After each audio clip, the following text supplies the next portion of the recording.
Em entrevista exclusiva à Record TV, o presidente Jair Bolsonaro falou que deve sair do PSL e pretende criar um novo partido. Bolsonaro também comentou a reportagem que envolveu o nome dele com um dos suspeitos pelo assassinato da vereadora Marielle Franco e do motorista Anderson Gomes. Olá, boa noite a todos. Hoje é domingo e a Record TV veio ao Palácio da Alvorada conversar com o presidente Jair Bolsonaro. Muito obrigado, presidente, por nos receber. Eu gostaria de começar a entrevista falando sobre o depoimento do porteiro que ligou o nome do senhor aos assassinatos de Marielle Franco e Anderson Gomes. O senhor apresentou provas de que nesse dia estava aqui em Brasília e também gravações lá da portaria do condomínio desmentem a versão do porteiro. Esse caso, para o senhor, está encerrado ou não? Não, não está encerrado, não. Por quê? O nosso advogado-geral da União já determinou ao PGR, Procurador-Geral, que tome depoimento do porteiro, bem como dos servidores públicos, no caso, o delegado da Polícia Civil, e levando-se em conta em que circunstância isso tudo veio a ocorrer. Porque não pode, uma emissora de televisão, como a Globo, joga um balde de coisa suja em cima de mim, tá? Com aquela matéria da semana passada. E depois fica por isso mesmo? Não. Primeiro, a Rede Globo também tem que explicar quem é que vazou um processo que corria em segredo de justiça para eles. Eu fiquei sabendo disso dia 9 agora. Agora você pode falar, eu agi em desacordo com a lei? Eu fiquei sabendo através do governador Wilson Witzel. Eu estava num jantar, numa quarta-feira, por volta de 9 da noite, quando o governador chegou lá. Eu me surpreendi com ele, porque não é natural um governador estar em Brasília numa quarta-feira, não é natural, mas tudo bem. E ele se assustou comigo, me chamou num canto e disse que o processo está no Supremo. Eu falei, que processo? O processo da Marielle. O que eu tenho a ver com isso? O porteiro declarou que por volta de 17 horas, de 14 de março do ano passado, tá, um dos possíveis executores da Marielle se encontrou com outro no condomínio, mas ele teria ido na sua casa. Ficou por aí a conversa, eu fiquei surpreso. Primeiro que o governador não tinha que ter acesso ao processo. E ele não posou de bonzinho comigo, não. Ele já sabia, porque muita coisa estava vazando já, que a perseguição dele contra a minha família, eu, meus filhos e quem está do meu lado. Ele tem usado a máquina pública para me perseguir. E o fato em si está comprovado, quarta-feira. Geralmente o parlamentar está em Brasília, podia até não estar, mas estava em Brasília, comprovado em vários momentos que eu botei o dedo no painel de votação ou de presença da Câmara dos Deputados. Então eu sou uma pessoa que sou constantemente perseguida e comprovo, como esse último caso da senhora Marielle Franco. Desculpa aqui o linguajar, é um jornalismo sujo por parte da TV Globo, que inclusive eu os tenho desafiados. TV Globo, me dá um espaço de 15 minutos ao vivo no Jornal Nacional para explicar isso e mais coisas. E, obviamente, vou cobrar de vocês quem vazou isso para vocês. E agora também fala que eu estou obstruindo a justiça. Tá? Que obstrução? Apenas eu falei com meu filho, ele foi na portaria, coisa que qualquer um dos 150 moradores do condomínio podem fazer, colocou a data 14 de março do ano passado e todas as ligações para a minha casa e para a casa dele, ele simplesmente botou o áudio, né, e filmou esse áudio, nada mais além disso. O senhor foi procurado pela produção da TV Globo enquanto essa matéria era feita? Eu estava exatamente na Arábia Saudita, o fuso em torno de 6 horas de diferença. Estava lá a representante da TV Globo, a senhora Délis Ortiz, em nenhum momento. Eu fiquei sabendo quando me falaram, desligaram aqui do Brasil, ligaram para o ajudante de ordem meu, dizendo que a matéria havia tido uma chamada no Jornal Nacional e iria ser colocada no ar. Daí acordei quem tinha que acordar, eu, por exemplo, não estava dormindo, porque eu não durmo naturalmente, e assistimos o que aconteceu. Poderia, né, ter um link ao vivo comigo, sem problema nenhum. Agora, lamentavelmente, a TV Globo faz a matéria, diz que não é verdade, diz que eu estou em Brasília, fez por quê? Para, mais uma vez, dar margem a pessoas achar que eu sou um dos possíveis mandantes da senhora Marielle Franco. Vamos falar um pouquinho de economia. Essa semana, o ministro Paulo Guedes e o governo, né, pretendem apresentar ao Congresso Nacional algumas propostas de reforma do Estado, pacto federativo, também mudanças no regime fiscal e também a reforma administrativa, até uma mudança na lei de privatizações.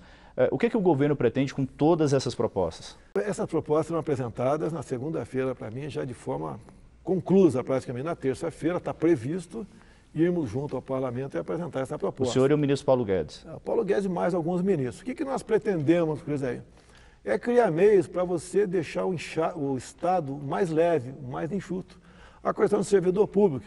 Fizeram a maldade comigo, dizendo que eu ia buscar a quebra da estabilidade. Não.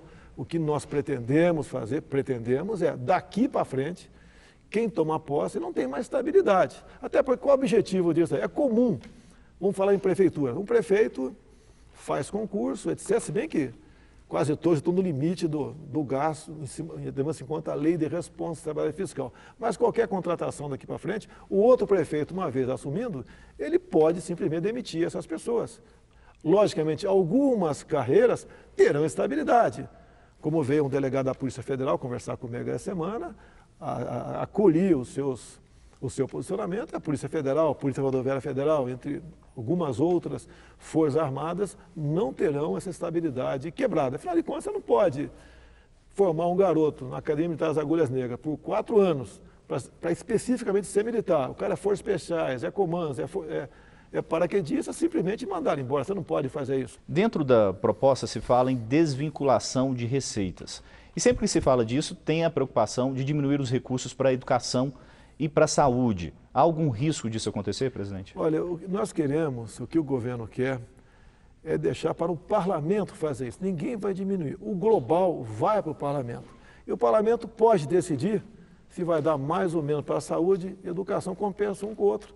Que por vezes você tem num determinado ministério, você é obrigado a gastar uma quantidade que não é necessário. Então a ideia é o parlamento que vai continuar gerindo para onde vão esses recursos. Ou seja, a responsabilidade integral pelo orçamento passa a ser da Câmara e do Senado. Nós, os executivos, estamos abrindo mão disso. Você quer coisa mais democrática do que isso? Estamos abrindo mão disso. Ninguém vai sumir com o recurso vai para o parlamento, ele vai decidir o que tem que fazer. Nesse momento, o senhor vive um racha dentro do partido do senhor, que é o PSL. O senhor teme dificuldades de aprovação dessas propostas por conta desse momento político? O partido como um todo tem votado. O problema ali, o que acontece? Eu tenho uma matéria agora no jornal Estado de São Paulo. Não vou entrar no mérito se é verdadeiro ou não, mas teve uma matéria aí sobre malversação daquela cota parlamentar. Do começo ao fim, está o nome presidente Jair Bolsonaro do PSL. Eu pago a conta sobre qualquer possível desvio de terceiros no partido. E a mesma coisa acontece no tocante a fundo partidário. Se bem que a maioria dos estados sequer tem condições de receber fundo partidário, como São Paulo faz uma matéria mentirosa sobre Eduardo Bolsonaro. Ele usou o dinheiro do fundo partidário para pagar a sua passagem aérea por ocasião da sua lua de mel. É o tempo todo assim. Então, o que eu pretendo fazer? Ou passo a ter o comando das ações do partido, para a gente acabar com isso daí, abrir, se tiver alguma caixa preta, abrir e começar a fazer com que o fundo partidário vá para onde tem que ir. Se bem que eu nunca usei fundo partidário, tá certo? Por ocasião das últimas eleições aqui.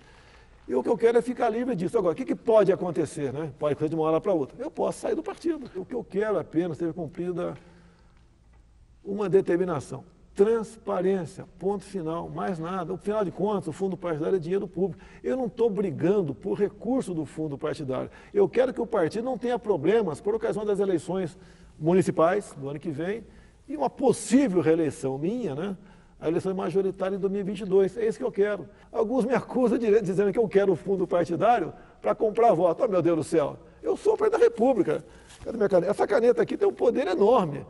Milhares de vezes mais forte que o fundo partidário. E não uso para buscar angariar apoios. Estamos fazendo um trabalho exatamente de acordo com o que prometemos durante a campanha do ano passado. De 0 a 100% para o senhor sair do PSL, qual que é a probabilidade?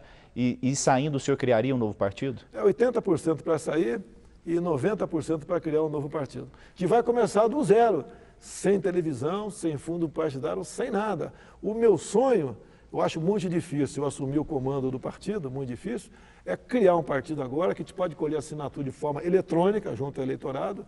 Até março teria um partido e eu teria ali, dos quase 6 mil municípios, né, talvez umas 200 candidaturas pelo Brasil. Estaria feliz com isso, porque teria como escolher realmente, de fato, quem concorreria àquela prefeitura.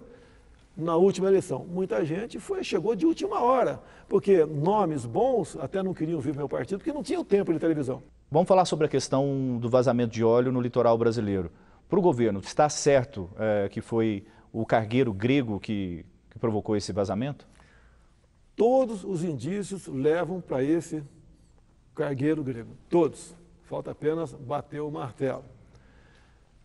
Essas manchas começaram a aparecer nas praias da Paraíba por volta de 2 de setembro. Desde aquele momento, ninguém podia imaginar o tamanho da catástrofe. As Forças Armadas, IBAMA, ICMBio, prefeituras, voluntários começaram a fazer a limpeza das praias. E conforme foi avolumando a quantidade de óleo, outras medidas foram tomadas. Tá? De modo que chegamos a essa conclusão agora, basicamente quase definida, num vazamento criminoso. Agora, a notícia ruim. O que chegou até agora e foi recolhido é uma pequena quantidade do que foi derramado. Então, o pior ainda está por vir. Não sei se na costa do Brasil, se bem que as correntes, tudo indica que foram para a costa do Brasil, e como é um petróleo que tem uma densidade um pouco superior à água salgada, ele não vem por cima, vem por baixo. Ele pode ter passado pelo Brasil e retornado para a costa africana e para outro local qualquer. Então nós temos um anúncio ainda de uma catástrofe muito maior que está por ocorrer por causa desse vazamento, que pelo que tudo parece foi criminoso. Agora vamos falar sobre uma declaração do deputado Eduardo Bolsonaro sobre a questão do AI-5, que é o mais conhecido dos atos institucionais do período da ditadura militar. Após essa declaração, o senhor conversou com o deputado? A gente sabe que ele veio aqui ao Palácio da Alvorada hoje, o senhor conversou com ele, como que foi? Eu te pergunto uma coisa, para que serve o artigo 53 da Constituição? Lá está escrito que os senadores e deputados são invioláveis, civil e penalmente, por quaisquer palavras, opiniões e votos. Ponto final. Agora, foi infeliz o garoto, puxei a orelha dele, porque falou AI-5, tivesse falado outra coisa qualquer, 10, mas o pessoal aproveita e tudo que a gente faz se potencializa. Digo, deixa bem claro, os meus filhos não me atrapalham. Sempre se fala que o problema são os filhos do senhor. Como o senhor vê esse tipo de... Muito pelo contrário, tem me ajudado muito, né, a identificar pessoas que não estão na nossa linha. Acontece, algumas onerações foram feitas no passado, trabalho que um ou outro faz, orienta, é nesse sentido. Ninguém vive dentro do Palácio dizendo o que eu tenho ou não que fazer. Dizem sim projetos, propostas e também quem está fora da curva. Quem está fora da curva mudou, o Brasil mudou. Até há pouco tempo era um país onde a família não existia, onde a ideologia de gênero era uma marca, tá certo? Onde a meritocracia também não existia, mudou. É um presidente agora que respeita o Estado laico, mas é cristão. É um presidente, um governo que respeita a família. Se alguém não estiver nessa linha, vai esperar no futuro o PT voltar e vai integrar esse gabinete no futuro, não no meu atual. Presidente, obrigado pela entrevista, boa noite. Boa noite.